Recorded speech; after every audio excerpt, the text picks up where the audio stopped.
The wind carried dust across the main street of Dry Creek, a town carved out of stubborn earth and restless ambition.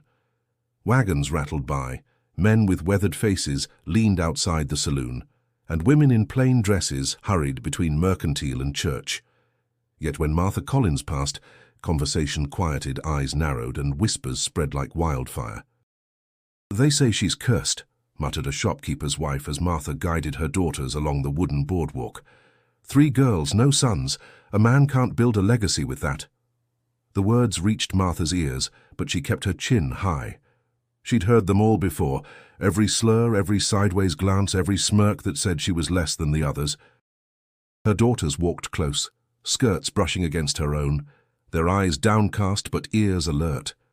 The youngest, Grace, tugged her mother's sleeve. "Why do they always talk, Mama?" she whispered. Martha's voice was firm, though her heart ached. "Because they don't know better. Keep walking." Anna, the eldest, said nothing. At 14, she had already learned to meet whispers with silence, her watchful eyes gathering every detail. Ruth, fiery at 10, clenched her fists as though itching to shout back. Martha reached for her hand, squeezing it before Ruth's temper flared. Inside her, pride and pain battled. Pride for the children she had brought into the world, each with her own spark. Pain for the constant reminder that to this town they were a burden, not a blessing. That was the cruel paradox of Dry Creek, a town built by families, yet quick to cast out those who didn't fit its narrow measure of worth. The preacher had preached it often enough, that God blessed men through their sons. But Martha knew another truth, one carved by hardship, hunger, and the weight of widowhood. Her girls were her strength. No curse could convince her otherwise. And yet the whispers lingered even in her own home at night. When the wind howled through cracks in the walls, Martha sometimes wondered if she'd ever escape the judgment that clung to her like burrs on a wool skirt. If you're drawn to stories of resilience, where the human spirit fights to rise against the odds, be sure to subscribe now. You won't want to miss what comes next in this journey. The Collins homestead lay at the edge of town, a modest patch of land fenced with rails Jonas McGraw, or so Martha would later learn, could have built in a single afternoon, though Martha had wrestled with them for weeks. A lean-to barn sheltered a mule and 2 goats, while rows of corn and beans struggled against the dry soil. Life here was labor without end. Martha rose before dawn, stoking the fire, baking bread, mending clothes, tending to crops, teaching her daughters their letters. Work that never finished, work that few praised.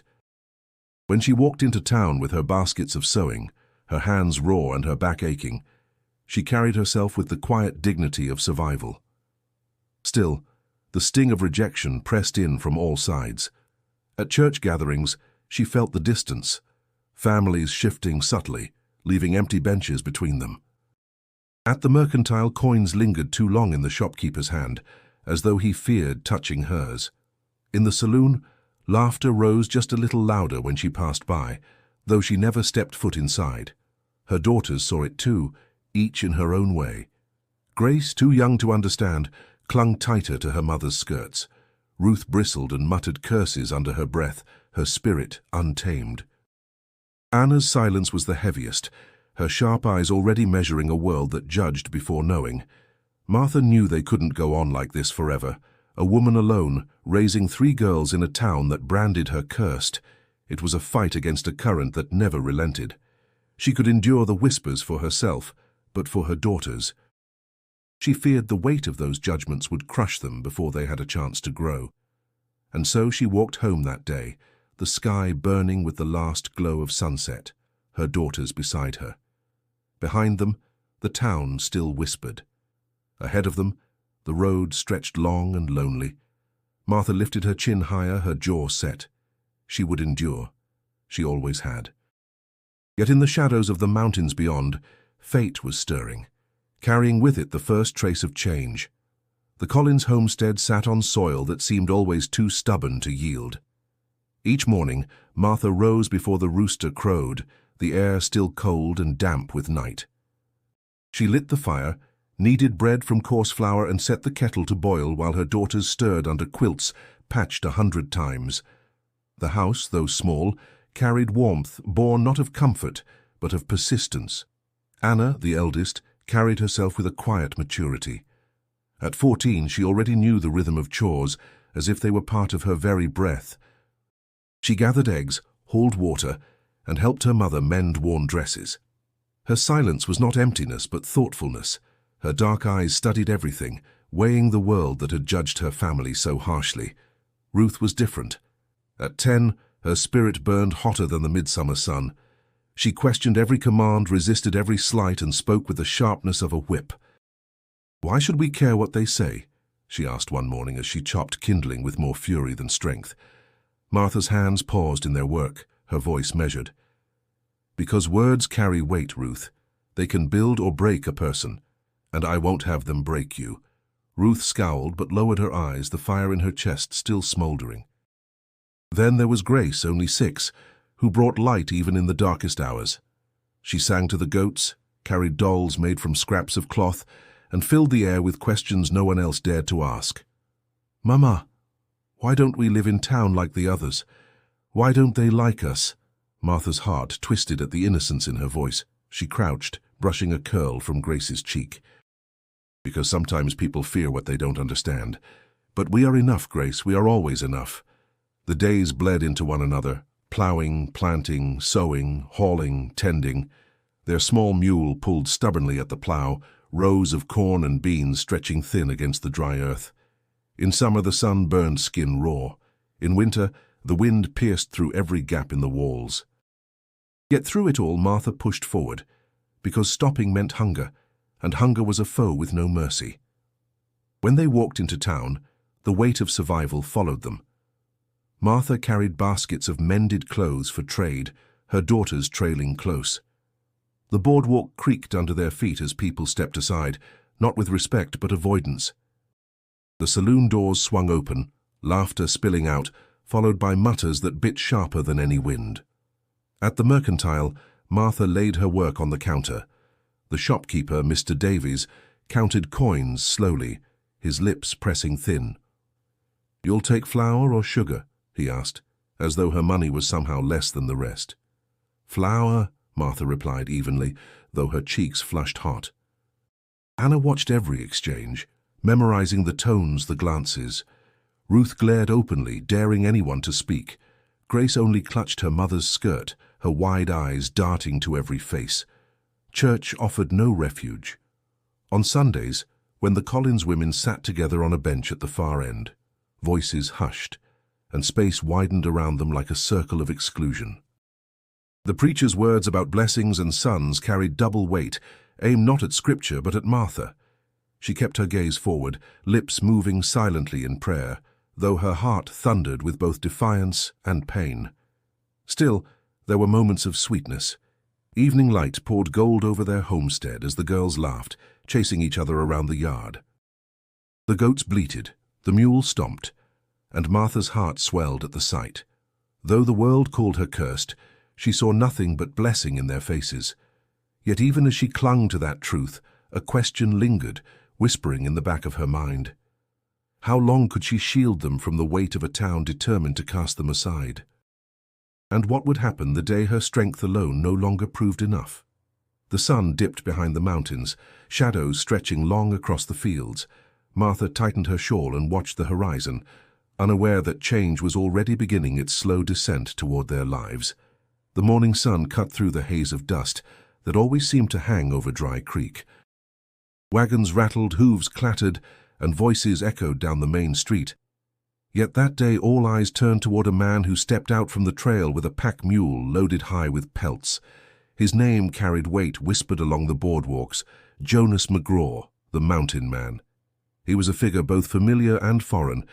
Familiar because trappers often came to town, trading hides for supplies. Foreign because Jonas carried himself differently.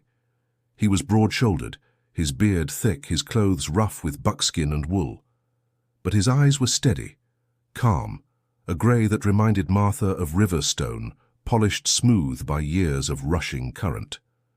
The townsfolk stared with a mixture of curiosity and caution. Men respected his reputation, women clutched children closer, unsure of a man who lived so far outside society's rules. Martha was already on the street, a basket of mended garments heavy in her arms. Anna walked just behind her, Ruth and Grace clinging close. She felt the familiar sting of stairs prick at her back, but she kept moving. Then, as fate would have it, the strap of her basket gave way, spilling folded shirts and trousers across the dusty street. She bent quickly, muttering under her breath, but before she could gather them, large hands moved beside hers. Jonas crouched, his shadow falling across the fabric. He picked up each piece with a gentleness that surprised her, shaking off the dirt before placing them neatly back in the basket. "You dropped these," he said, his voice low, steady, with a faint rasp, as though shaped by mountain air and years of solitude. Martha straightened, wary. "I can manage." "I reckon you can," Jonas replied, standing to his full height. "But sometimes a hand makes the work lighter."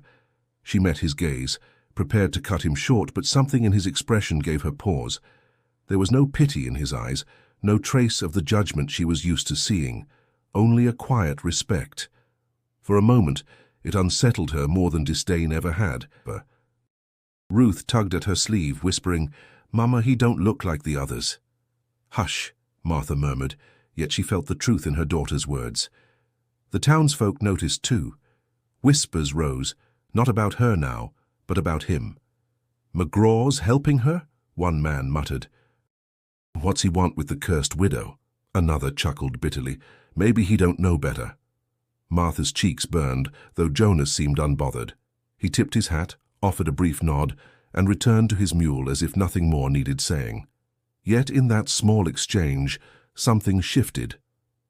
For the first time in years, Martha had been looked at not as a burden, not as cursed, but as a woman simply carrying too much at once.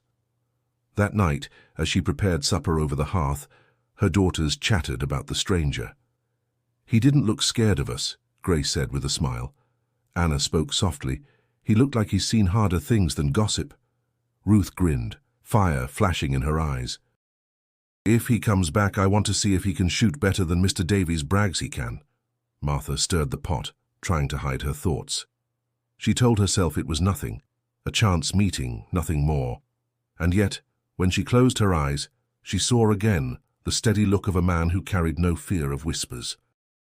The mountains had sent Jonas McGraw into their path, and though Martha did not yet know it, the course of her life was already beginning to turn. The week after Jonas McGraw first appeared in Dry Creek, the air carried more than dust and heat. It carried rumors. At the Mercantile, at the saloon, even whispered outside church walls, people wondered why a man like him had stopped to help a woman like Martha Collins.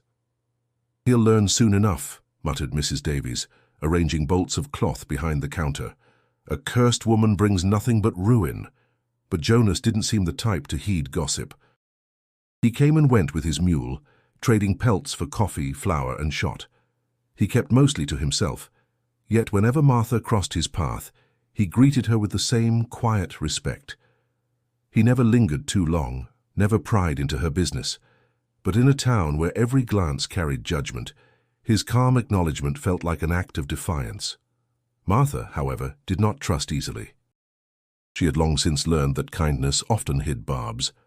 So when Jonas tipped his hat or held a door open, she nodded politely, but kept her distance. Inside, though, she wrestled with the strange relief of being seen without condemnation. One afternoon, she was leaving the blacksmith shop with Anna when Jonas approached. He carried a sack of supplies slung over one shoulder, his step steady, his eyes watchful. "You walking all the way out to your place?" he asked, his voice even. "Yes," Martha replied, her tone clipped. "I always do." "It's a fair stretch," Jonas said, glancing toward the dusty road that cut past the hills. "And you're carrying more than most could."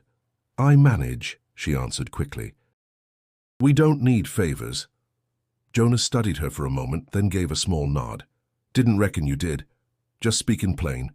He shifted the sack on his shoulder. "Folks in this town forget how hard work shapes a person. I don't." Something in his words unsettled her, because he meant them and she knew it. Anna, silent beside her, noticed the flicker in her mother's eyes. That evening, while Martha kneaded dough at the table, Anna spoke. "Mama, he doesn't treat you like the others. He talks like Like he sees you." Martha's hands stilled against the flower. "Anna, a man like that spent too much time in the wild. He doesn't know what it means to stay, to bear the weight of folks' stares, but maybe that's why he doesn't care," Anna replied softly. Martha said no more, but the thought lingered, as persistent as the wind rattling the shutters. Days passed, and again their paths crossed. At the well on the edge of town, Martha struggled with the bucket, the rope stiff with heat. Jonas, arriving with his mule, stopped. "Need a hand?" he asked. "No," she said quickly, tugging harder. The rope burned against her palm, the weight of water resisting her pull. He didn't argue, only stepped forward, his hand steadying the rope. Together the bucket rose, the water sloshing but full. He let her pour it into her jug, then stepped back without a word. Martha turned to him, wary. "Why do you keep stepping in?" Jonas shrugged, his expression calm. "Because I was raised to respect strength, and I see it plain in you." She searched his face for mockery but found none, only that steady, river-stone gaze. For a heartbeat, she felt the tight band around her chest ease, as though the world had given her room to breathe. The whispers around town grew sharper.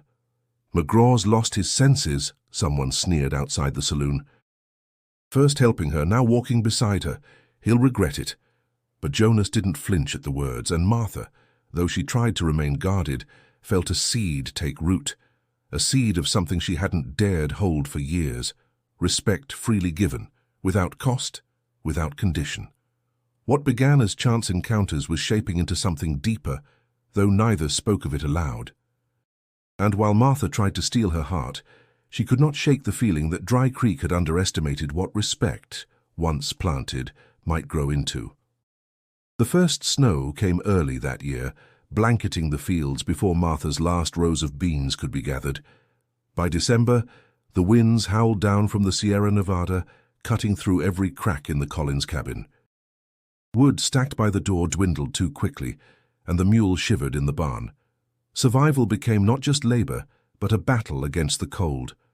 Martha worked from dawn until long after dark, patching quilts, boiling thin stews, rationing flour, until the girls went to bed hungry.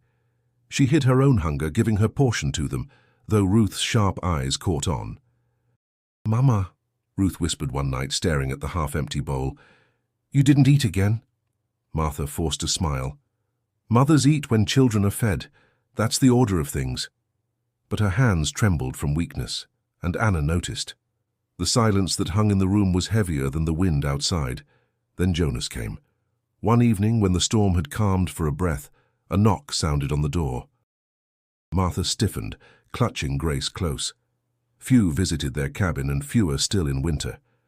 When she opened the door, Jonas stood there, snow dusting his beard, arms full of firewood, and a haunch of venison slung over his shoulder. "You'll freeze with what little you've got," he said simply, stepping inside without waiting for an invitation. The warmth of his presence filled the room even before the fire roared with the wood he stacked. Martha bristled. "We didn't ask for charity." "Didn't say you did." He laid the venison on the table, his voice even. "I had more than I need. Seemed wasteful not to share." Ruth's eyes widened at the sight of meat. Grace clapped her hands, and Anna's gaze softened with cautious relief. Martha hesitated, pride and desperation warring inside her. But when Jonas began to cut and cook the venison, filling the room with the smell of roasting meat, she didn't stop him. At supper, Grace leaned toward him, whispering, "You live in the mountains, mister." "Aye," Jonas replied, his lips twitching with a small smile. "Cabin higher up than this. Snow's worse there, but the quiet keeps me company." "Don't you get lonely?" Anna asked softly. He shrugged. "The woods don't whisper curses." The words hung in the room, sharper than the wind outside. Martha's chest tightened, her eyes meeting his for a long, silent moment. He wasn't blind to the weight she carried, and yet he spoke as though it mattered little to him. That winter Jonas came often. He brought kindling, meat, and sometimes only his presence. The children grew attached, following him like shadows when he sharpened tools or told stories of trapping in the high country. Anna asked questions about tracking elk. Ruth boasted she could split logs faster, and Grace begged him for tales of bears and eagles. But with every visit, the whispers in town grew colder. One morning, when Martha walked to the mercantile, she overheard Mrs. Davies hiss, "She's reeling him in with her cursed daughters. Mark my words, he'll pay for it." Martha's face burned, but she kept her back straight. That night, however, she sat long by the fire, torn between gratitude and fear. She whispered to Anna, "A man like him doesn't need our troubles." Anna's answer was quiet but firm. "Maybe he doesn't see us as trouble, Mama. Maybe he sees us as worth it." Snow fell heavy that night, coating the land in silence. Inside the cabin, warmth glowed stronger than it had in years. Yet Martha knew the cost of kindness in Dry Creek. The more Jonas stood beside them, the sharper the knives of gossip would cut. Winter dragged on, and though Jonas's visits softened its bite, shadows from the past crept back into Martha's mind. Some nights, when the fire burned low and the girls slept soundly, she sat staring into the embers, remembering a life she wished she could forget. Her first husband, Thomas Collins, had been handsome in the careless way of a man who knew how to charm but not how to stay. He'd ridden into her life with a smile, pockets jingling with gambling winnings, and promises sweeter than molasses. She had been young then, full of hope, and blind to the danger behind his restless eyes. At first, the marriage seemed solid enough. He worked odd jobs, brought home coins when fortune favored him, and laughed easily with their first daughter in his arms. But luck never lingered long with Thomas. Cards drained his pockets faster than labor filled them. He grew restless, drinking deep at the saloon, returning home with fists pounding the table when losses mounted. Martha endured it all for years, clinging to the belief that men could change, that hardship might settle him. But one night he staggered into a fight at the saloon. A blade flashed, voices rose, and by dawn he lay still in the dirt behind the building. The town pitied her for a week, then pity curdled into contempt.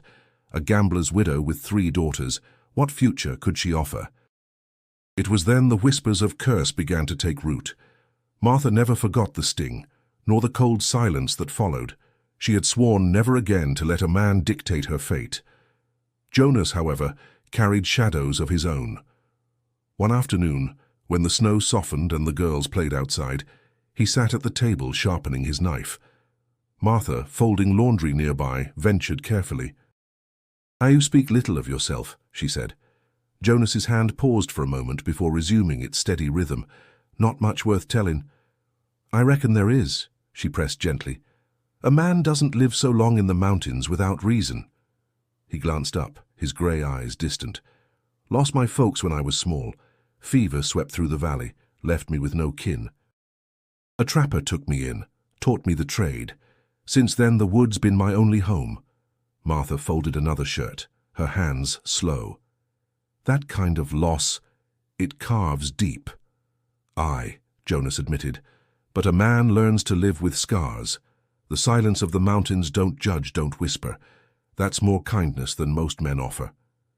For a long moment, they said nothing.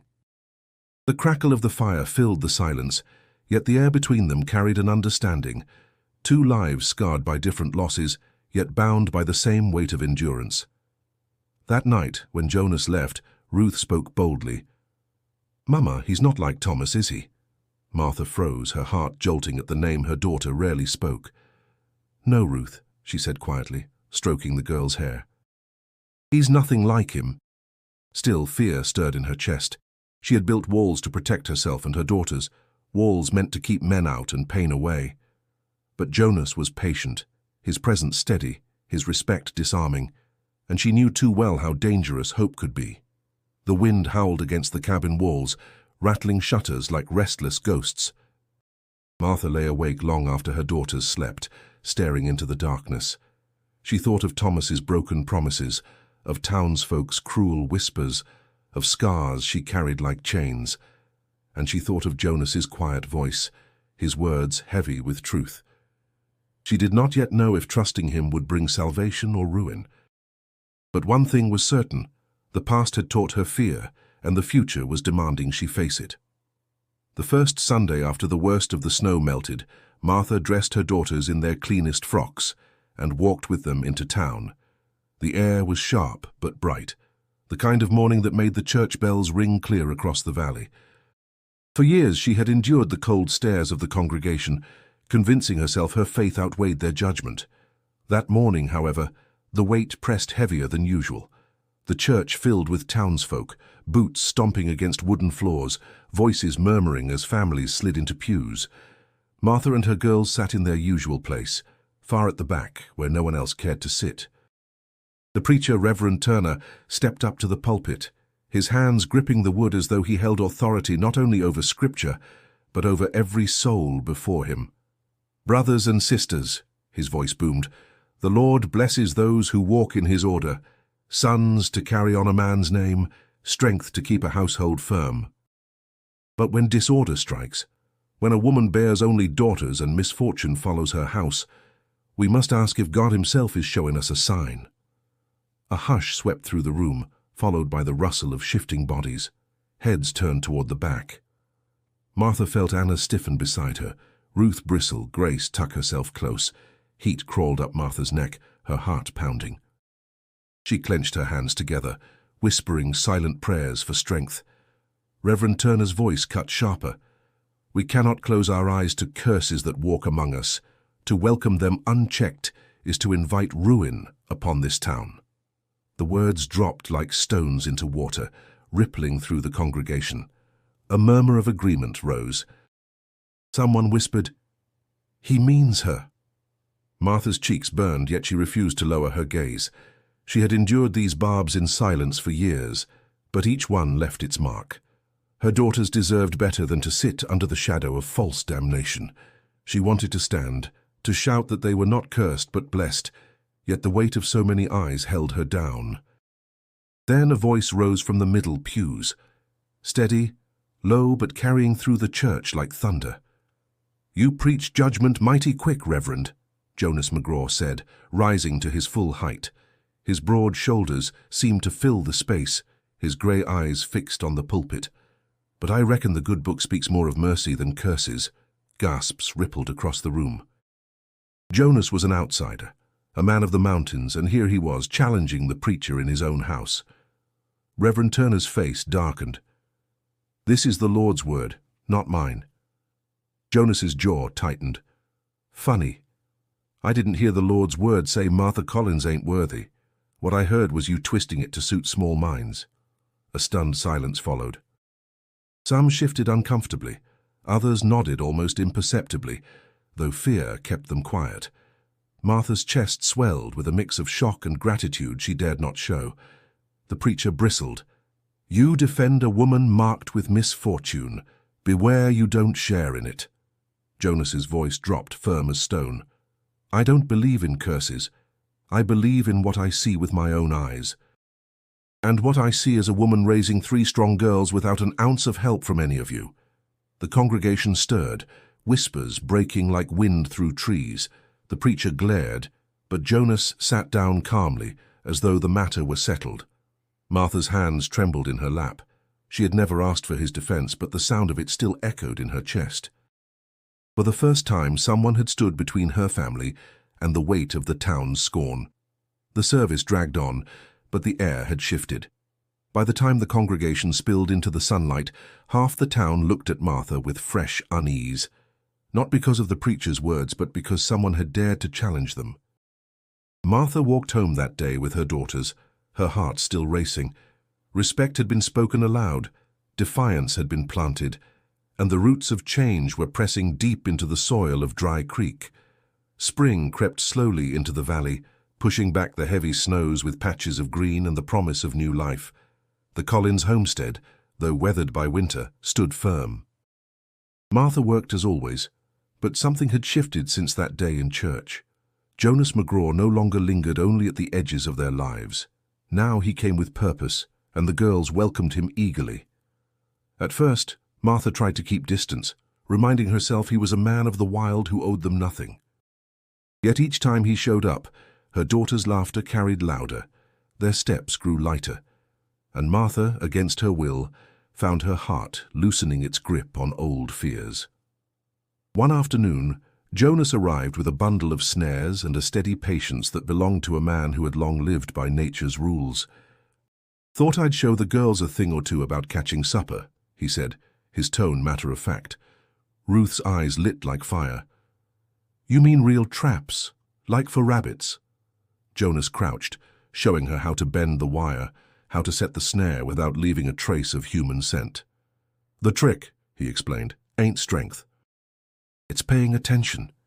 Anna watched closely, memorizing each movement, while Grace clapped when the loop held its shape. Martha stood back, arms folded, torn between caution and the rare sound of her daughter's joy. Another day, he brought them into the woods, pointing out herbs sprouting through damp soil. "That one's yarrow," he said, handing a sprig to Anna. "Stops bleeding. And this here's mint. Good for tea, good for the stomach." Grace wrinkled her nose and asked, "Do bears eat mint?" Jonas chuckled softly. "Bears eat most anything if they're hungry enough." The girls' laughter rang out through the trees, echoing back against the hills. Martha followed behind, her skirts brushing against brambles, her heart uncertain. She hadn't planned to share her daughters with another's guidance, yet she could see the way they blossomed beneath his steady hand. One evening, as the sun dipped low and painted the sky in shades of copper, Jonas lingered by the fence while Martha poured water for the mule. "You're teaching them much," she said carefully. "They're quick learners," he answered. "Smart as any I've seen." "They've had to be," Martha replied, her voice sharper than intended. "The world doesn't give them the grace it gives sons." Jonas's gaze settled on her, calm and steady. "Then the world's a fool. Daughters can carry a name just as strong." Her chest tightened. She wanted to believe those words, wanted to let them sink deep, but years of scorn had hardened her. "It's easy to say that when you don't live under their judgment." "I don't give a damn about their judgment," Jonas said plainly. "I look at what I see, and what I see is strength." Martha turned away, her hands trembling slightly on the bucket. Respect, simple, unvarnished respect, was something she had forgotten how to receive. Meanwhile, in town, whispers grew sharper. "McGraw's taken leave of his senses," muttered men outside the saloon. "He'll regret tying himself to her misfortune." But the girls no longer flinched when gossip reached their ears. They had Jonas's stories, his lessons, his quiet assurance that there was a world beyond Dry Creek's narrow walls. That night, as the girls drifted to sleep, Ruth whispered, "Mama, he makes us feel like we belong." Martha smoothed her daughter's hair, her throat tightening. She wanted to remind them not to hope too much, not to build dreams on shifting ground. Yet the truth was plain. Jonas's presence had brought light into their home, and even Martha couldn't deny how much warmer the nights felt because of it. Still, warmth brought its own danger, for warmth made a person long for more, and longing was a risk Martha had sworn never to take again. The first signs of trouble came in whispers carried from ranch to ranch. A band of outlaws had been raiding homesteads east of Dry Creek, stealing cattle, burning barns, and leaving families shaken. Fear crept into every conversation in town, though most men dismissed it with bluster. "They wouldn't dare strike here," one rancher claimed in the saloon, but unease lay heavy in the air. At the Collins homestead, Martha sensed it. Nights grew restless, the girls waking at every snap of branches outside. Jonas, visiting more often now, sharpened his rifle by the fire and watched the door with eyes that missed nothing. "They're getting bolder," he said one evening, his voice low. "Saw smoke from McAllister's place. Could have been raiders." Martha's chest tightened. "And if they come here?" "Then they'll find more fight than they expect," Jonas answered calmly. But when the raid came, it was no calm matter. The night was clear, stars sharp above the hills, when hoofbeats thundered down the dirt road. Martha bolted upright, the girls startled awake. Shouts echoed through the dark, men's voices, rough and jeering. The goats bleated wildly in the barn. Jonas was already at the door, rifle in hand. "Stay with the girls," he told Martha. Ruth, fiery and unafraid, grabbed a kitchen knife. "I can fight too," Martha pulled her back. "You'll do as I say, stay close." The outlaws burst into the yard, torches flaring, laughter harsh against the quiet night. "Looky here," one sneered. "The cursed widow's place. Maybe we'll take more than goats tonight." Jonas stepped into the yard, his voice carrying like steel.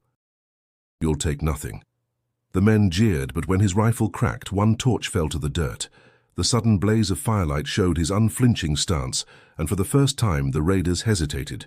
Still, they pressed forward, pistols flashing. Inside, Martha shielded her daughters, her heart pounding so fiercely she thought it might burst. But when Anna peered through the cracks in the shutters, she whispered, "Mama, he's holding them back." The fight was fierce, but brief.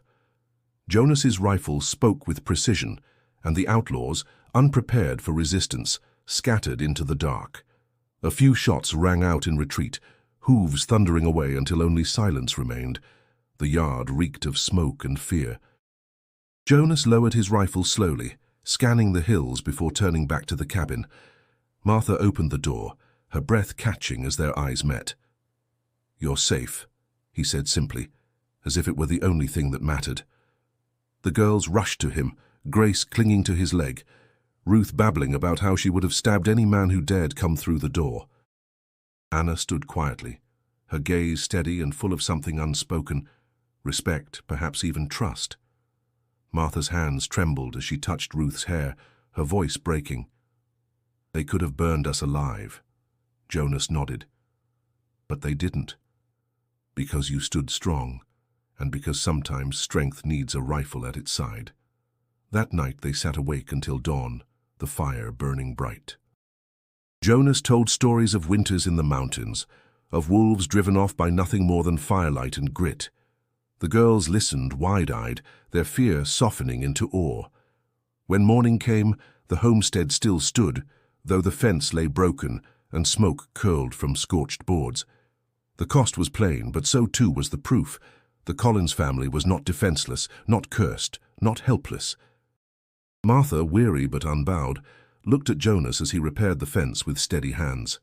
Gratitude welled up in her chest, tangled with something far more dangerous, hope. The weeks after the raid carried a different air. Though fear still lingered, the girls walked with lighter steps, emboldened by Jonas's protection. Martha, however, felt a storm brewing inside her.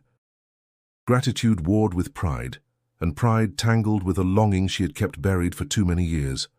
One evening, with spring pushing through the soil and blossoms daring to open along the creek, Jonas arrived at the homestead without his usual bundle of supplies. Instead, he carried only himself, his shoulders squared, his eyes steady. The girls, quick to greet him, scattered to the yard after supper, leaving him alone with Martha by the fire. She busied her hands with mending, though the needle shook between her fingers. Silence stretched before Jonas broke it. "I've been thinking," he said, his voice low, measured.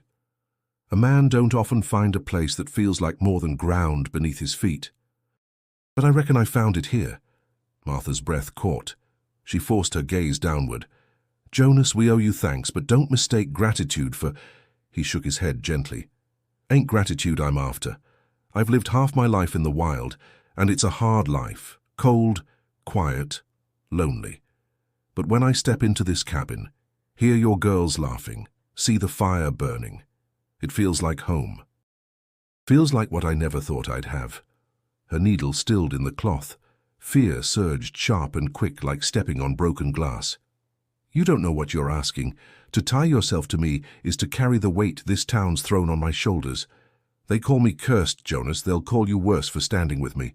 Jonas leaned forward, his gaze unwavering. "Let them call me what they will. Their words don't break me, Martha, and they won't break you, not while I'm standing beside you.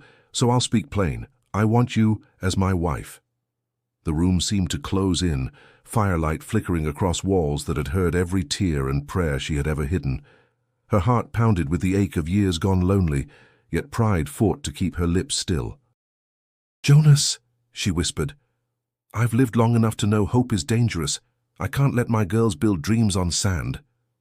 He reached across the table, his rough hand covering hers, steadying it. "This ain't sand. It's stone. Strong enough to hold you and them. Strong enough to outlast every whisper in this town." Her eyes burned, tears threatening to fall. She hadn't wept in years, hadn't allowed herself that weakness. Yet here was a man telling her she was not cursed, not broken, but worth standing beside.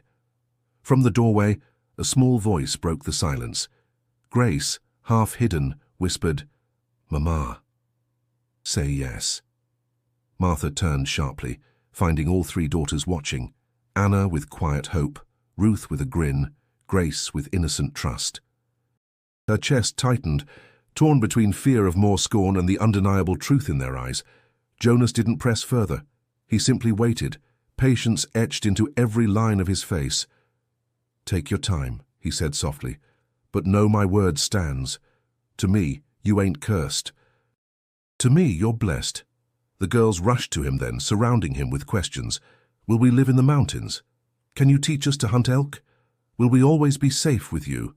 He answered each with gentle humor, his laughter rumbling through the cabin like something long missing. Martha sat quietly, the weight of the moment pressing deep into her soul. She had sworn never to let another man shape her future, yet Jonas hadn't come to take control. He had come to share the burden. And in that, she felt the stirrings of something terrifying and beautiful: trust. By early summer, the decision had been made. Martha packed what little she owned, quilts, cookware, tools, and with Jonas's mule carrying the load, she and her daughters left the edge of Dry Creek behind. The town watched with narrowed eyes, whispers chasing them down the dusty road. But for once, Martha didn't bow under the weight of gossip. She walked with her daughters at her side, Jonas steady ahead, and the mountains rising in welcome. The climb into the wilderness was no easy journey. Trails wound narrow and steep, streams rushed icy cold, and nights grew sharp with chill even under the stars. Yet there was freedom in every step. The girls marveled at the wildflowers dotting meadows, at deer darting through trees, at hawks soaring above. "This don't feel cursed," Ruth said with a grin one afternoon, wiping sweat from her brow. "Feels like adventure," Grace giggled, picking a daisy to tuck behind her ear. "I think the mountains like us."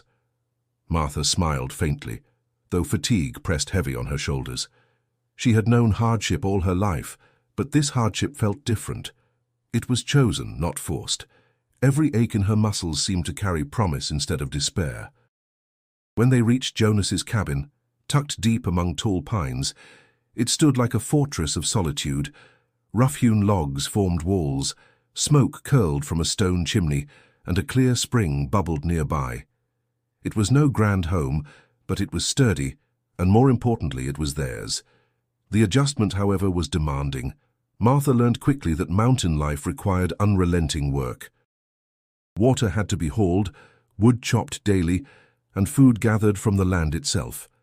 Jonas taught the girls how to fish with simple lines, how to listen for the rustle of rabbits in brush, how to tread carefully where bears might wander. Anna proved quick to learn, her sharp eyes spotting game trails even Jonas sometimes missed. Ruth threw herself into every challenge, boasting she could split wood faster than her teacher, even if the axe nearly toppled her. Grace, still small, gathered herbs and sang to herself, her joy carrying like a bird's call through the pines. Martha worked alongside them, her hands blistered, her back aching, but her spirit lighter than it had been in years. At night they gathered around the fire, and for the first time laughter filled a cabin without fear of interruption. Still, the mountains were not gentle. Storms rolled down from the peaks with sudden fury, rattling the cabin and flooding the paths. Once, a bear came too close, scattering their goats, and it took all of Jonas's calm strength to drive it off. Another time Grace wandered too far, and the terror in Martha's chest nearly broke her when she found her daughter safe by the stream. Through it all, Jonas stood as steady as the pines, not shielding them from hardship, but walking through it beside them. His presence brought not just protection but partnership, and slowly Martha allowed herself to lean where once she had stood alone. One evening, as the fire crackled and the girls slept bundled in quilts, Martha sat beside Jonas on the cabin's small porch. The sky stretched wide above, filled with stars brighter than she had ever seen in town. "You gave up solitude for us," she said quietly. Jonas's gaze remained fixed on the horizon. "Solitude kept me alive. But this gives me life worth living." Her chest tightened, words caught behind her lips. She feared to name the feeling rising in her, but in the stillness of the mountains, where no whispers of curses reached, Martha let herself rest in it. The mountains were harsh, but they gave something the town never had, the chance to live free without judgment, without chains. And for Martha and her daughters, that was worth every trial. By midsummer, the Collins family had settled into mountain life, their days measured by chores and the rhythm of nature. Yet every so often, the pull of necessity called Martha back to town. Flour, sugar, tools, some things the wilderness could not provide. On a warm morning, she hitched the mule to a cart, Anna at her side to help with the load. Jonas would remain with Ruth and Grace, tending to the cabin and mending a broken fence. Martha felt unease stirring as she guided the mule down the winding trail.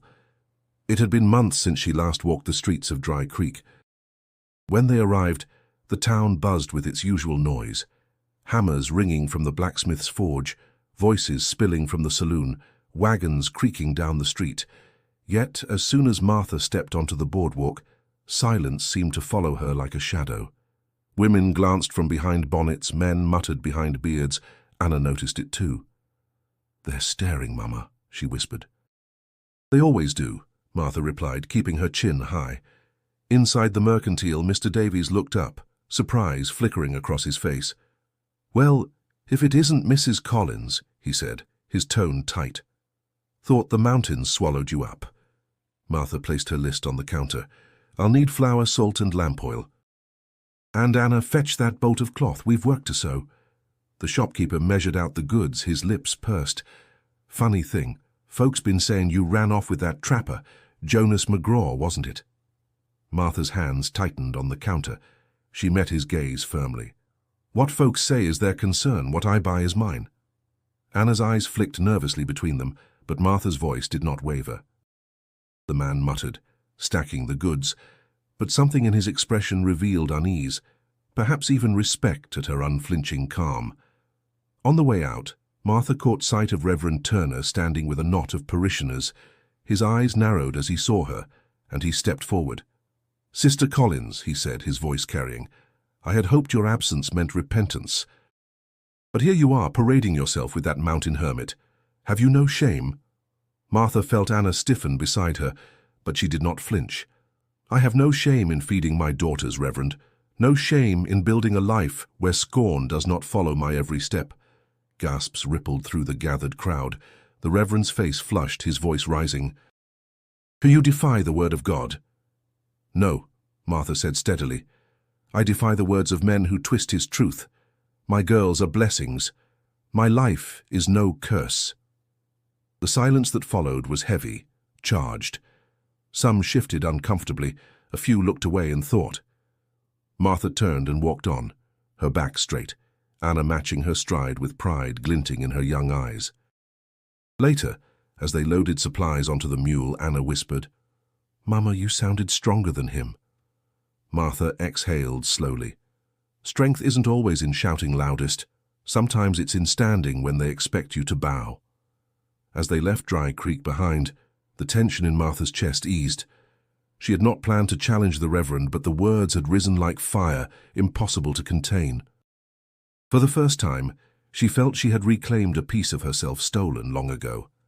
The road stretched back toward the mountains, where smoke from the cabin rose faint against the sky. Martha glanced at Anna, who carried the cloth in her arms as though it were a banner. A flicker of pride stirred within her. The town still whispered, still judged, but the weight of those voices no longer bent her shoulders as before. The mountains had given her strength, and with Jonas beside her, she was beginning to see how that strength could not only endure, but stand tall against anyone who doubted it. It was a few weeks after their return from Dry Creek that trouble arrived, just as the first hints of fall colored the trees with gold. Jonas had been gone for 2 days, hunting high in the mountains, and Martha spent the quiet evenings alone with the girls. They had grown used to the solitude, and she'd come to appreciate the peace that came with it. But that evening, as the sun set behind the ridges, a rider appeared on the horizon, one she did not recognize. At first, Martha thought nothing of it. Travelers came through often enough, looking for shelter or news. But as the rider drew closer, she felt an uneasy shift in the air. The man's gait was stiff, his posture too guarded, as if carrying a weight heavier than the saddle. He stopped at the edge of the homestead, his eyes scanning the land before fixing on Martha.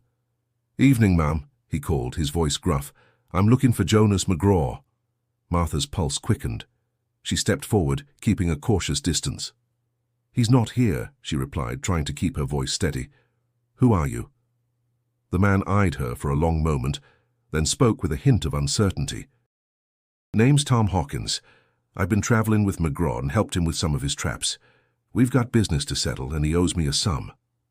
Martha's stomach churned. Something about the man's presence didn't sit right. She had heard no mention of any debts or dealings between Jonas and a man named Hawkins. "Jonas will be back soon," she said, the words sounding more like a dismissal than an invitation. "You can wait for him." The man hesitated, then dismounted, his boots crunching on the gravel. He took a step forward, lowering his voice. "Look, ma'am, I didn't come to cause trouble, but McGraw's in some deep water. He's made enemies with some folks who don't take kindly to debts unpaid. If he ain't back by tomorrow, you might be in for a rough time." Martha's heart raced. She glanced toward the cabin, instinctively pulling the girls closer to the door. "What do you mean by that?" Hawkins didn't answer immediately. Instead, he seemed to be gauging her reaction, weighing whether to share the truth or continue spinning his half-truths. Finally, he spoke again. "You don't know what kind of men McGraw's crossed. Dangerous ones. Thought you should know, just in case he don't come back tonight."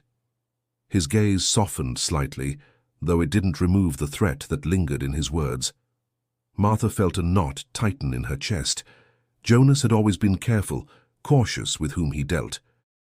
But the past few months had been filled with quiet warnings, whispers from people who had seen him ride off toward the mountains and never return quite the same. She had trusted him, but now she felt the cold tendrils of doubt creep in. "I'll wait for him," she said, her voice firm. "And when he gets back, I'll tell him what you've said." The man seemed to weigh the decision before giving a short nod. "Don't say I didn't warn you," he muttered. He turned his horse and rode off without another word. Martha stood there for a long moment, her gaze fixed on the distant hills where Jonas would be returning. She couldn't shake the feeling that Hawkins had left something unspoken behind him, like a shadow that refused to be seen. She couldn't trust him. Her instincts told her that much. But she couldn't ignore the rising tide of fear that bubbled in her chest. As the sun sank lower, a familiar figure appeared on the ridge. Jonas. Her heart surged with relief, but it was tempered by the memory of Hawkins's warning. Jonas rode into the yard, his expression unreadable as he dismounted. "Evening, Martha," he said, his voice low, his eyes flicking to the girls before settling on her. Martha couldn't wait any longer. "Jonas," she began, her voice tight, "there's a man named Tom Hawkins who came by today. He says you owe him money, and that you've crossed some dangerous people." Jonas's expression darkened, his jaw tightening. He looked around the yard, scanning the area for any sign of the stranger. "I figured it'd be him," he muttered. "Who is he?" Martha demanded, her voice rising with fear. Jonas stepped closer, his eyes softening. "He's not worth your worry, Martha. But the men he's tied to, they're trouble. I'm sorry you had to hear about it this way." "But you should have told me," Martha insisted, her hands trembling. "I can't protect the girls if I don't know what's going on." Jonas sighed, rubbing his hand over his face. "I didn't want to drag you into it. I'll deal with Hawkins, but you're right. I should have told you. Things are going to get rough before they get better." The air between them crackled with unspoken tension. The night had become darker, colder, and for the first time since they'd arrived in the mountains, Martha felt the weight of the past and the threat of danger pressing down on her family. The following days passed in tense silence. Jonas worked steadily, as though trying to outrun the storm that hung over them. But Martha could sense the weight in his every movement. He had not spoken much about Tom Hawkins or the men he owed, but she could feel the danger simmering beneath the surface. She had seen it in his eyes, the same dark recognition she had once seen in the eyes of men who came back from war or from battles they never truly left. Martha kept the girls close, reassuring them with false cheer. Anna had grown quiet, her sharp eyes always looking for something beyond the cabin, something they couldn't see. Ruth, ever the wild one, had begun to speak of leaving, of wanting to see what lay beyond the mountains. Grace was still young enough to be carefree, though even she had started to ask questions about the shadows that flitted around their lives. One afternoon, Jonas returned from the woods earlier than usual. His face was grim, his movements sharp with purpose. "Martha," he said, his voice low, "we need to talk." She stood from the hearth where she had been preparing dinner, her heart quickening. "What happened?" "There's no time to explain all of it, but those men I crossed, they're coming. They'll be here by tomorrow, maybe sooner." His gaze met hers, steady but filled with an unspoken fear. "I don't want you or the girls caught up in this." Martha's chest tightened. She didn't have to ask what kind of men Jonas was talking about. She had seen the hardness in his eyes when he spoke of them, and she knew it was not just money they wanted. "We'll be ready," she said, her voice calm but firm. Jonas seemed to hesitate, as if weighing her words, but then nodded. "I'm not sure how this is going to play out, but I'll stand between you and them whatever it takes." Martha's throat tightened. For a moment she thought of the past, the man she had once loved who had not been able to protect her, who had left her with debts, shame, and a reputation she never deserved. And now here was Jonas, a man who stood with her in the face of danger, without hesitation, without question. The air outside had grown heavy with the promise of rain. Clouds gathered on the horizon, dark and threatening, as though the very earth could sense the storm coming. Inside the cabin, Martha's hands moved without thought, folding the last of the laundry, organizing the shelves, preparing as if she could somehow control what was about to happen. The wind picked up, rattling the windows, and a distant rumble of thunder sounded in the valley. Martha paused for a moment, her heart racing. She glanced at her daughters, who were huddled together by the fire, their faces drawn with concern. Anna was the first to speak. "Mama, what's happening?" Martha knelt in front of her, brushing the hair from her face. "We're going to be all right," she said, though the words felt hollow in her chest. "I need you to stay close, all of you. Stay inside and don't come out unless I say." Ruth clenched her fists. "Are we going to fight them, Mama?" Martha's eyes met Jonas's. He had already positioned himself near the door, rifle in hand, his face set with a resolve she had not seen before. It was a look of a man ready to protect, ready to fight, not for himself but for the family he had chosen. "Yes," Martha said, her voice hardening with a strength she hadn't known she possessed. "We'll fight. We'll fight for each other." Anna's face softened as she looked at her mother, a flicker of admiration in her eyes. "We'll stand with you, Mama." Martha swallowed the lump in her throat, feeling the weight of her daughter's faith in her. She had never wanted this kind of life for them, but in that moment she realized that this was the life they had made, together. It wasn't perfect, and it wasn't without its dangers, but it was theirs. They had built something strong in these mountains, something that could withstand even the darkest of storms. As the first raindrops fell, the tension in the air thickened. The girls gathered close, and Jonas gave one last glance at the horizon, then turned back to the family he had promised to protect. Martha took a deep breath, her resolve settling in her bones. They had been called cursed, outcast, abandoned. But in this moment, she knew that they were no longer anything like the world had said. They were strong, they were survivors, and they would stand together. The storm hit like a beast unleashed. The rain poured in sheets, the wind howling through the trees with the fury of a wild thing. Inside the cabin, the family huddled close to the fire, the crackling flames doing little to calm the rising tension. Jonas stood by the door, rifle in hand, his eyes scanning the dark, the weight of the world pressing down on his broad shoulders. Martha stood at the hearth, her hands busy with the final preparations. Though her thoughts were far from the meal she was preparing, she could hear the distant sounds of hooves pounding the earth, the sharp, low whistle of the wind cutting through the night. Her heart raced, not with fear but with a deep primal sense of readiness. The girls sat close together, eyes wide, faces pale, but their resolve was clear. They had learned strength in the mountains, had learned that survival came not just from physical strength, but from the strength of heart, of will. They had watched their mother, silent, steadfast, unyielding, and had absorbed every lesson she hadn't known she was teaching. Jonas turned to her briefly, his voice low. "They'll come. Stay close to the girls." Martha nodded, but she didn't need to be told. She had been close to her daughters their entire lives, through hardship, through loneliness, through everything. She had carried them, literally and figuratively, and had done so without question. But now, in this moment, there was no separating herself from them. They were one, unbroken, united. As the rain beat against the roof, a shadow moved in the distance. Jonas stiffened, his hand gripping his rifle tighter. The outlaws had arrived. They were here. Martha's breath caught, but she held her ground, her eyes narrowing with a determination that matched Jonas's. She wasn't afraid, not anymore. Her daughters had taught her that. They had taught her that love, courage, and the bond of family could overcome anything, even the darkest of threats. The door swung open with a creak, and the first figure appeared, a man in tattered leather, a rifle slung over his shoulder. Behind him others emerged, each with the same hardened look, the same grim determination. But when their eyes met Martha's, something shifted. They had come to intimidate, to break her, but instead they found a woman who had already been broken and rebuilt stronger than any of them could imagine. "I don't want no trouble," the leader said, his voice hoarse with weariness.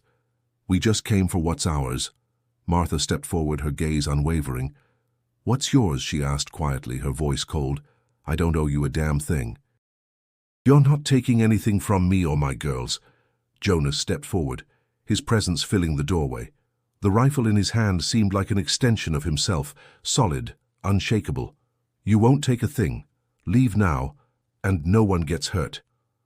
The leader hesitated, his eyes darting between the woman and the man standing in the doorway. There was something in their posture, something that told him they weren't just people to be pushed around. For a long moment, no one moved. The rain fell harder, the wind howling outside, but inside the cabin there was a quiet stillness, a silence filled with the weight of defiance.